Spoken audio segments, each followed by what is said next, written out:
ভারতীয় বাংলা সিনেমার জনপ্রিয় জুটি প্রসেনজিৎ চ্যাটার্জি ও ঋতুপর্ণা সেনগুপ্ত।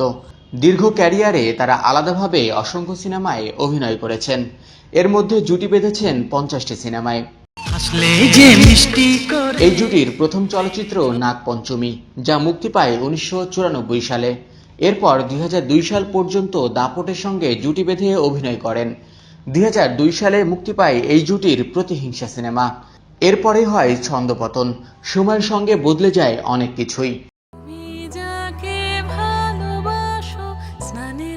2002 থেকে 2016 মাঝের এই 14 বছর একসঙ্গে কোনো সিনেমায় দেখা যায়নি তাদের।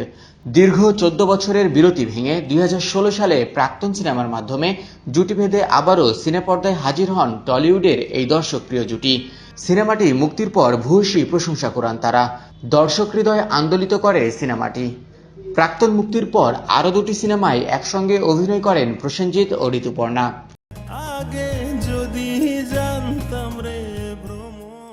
ভারতীয় বাংলা সিনেমা প্রেমীদের কাছে প্রসেনজিৎ ও ঋতুপর্ণা জুটির দর্শকপ্রিয়তা আকাশচুম্বী।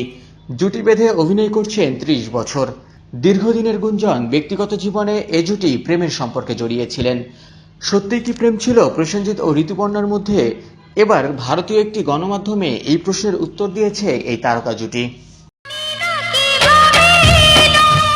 প্রথমে এই প্রশ্নের উত্তরে প্রসেনজিৎ বলেন, আপনি বলতে পারবেন উত্তম সুচিত্রার কি প্রেম ছিল? কিছু জিনিস অজানা থাকুক, যখন আমরা থাকবো না তখন যেন এই আলোচনাটা চলে।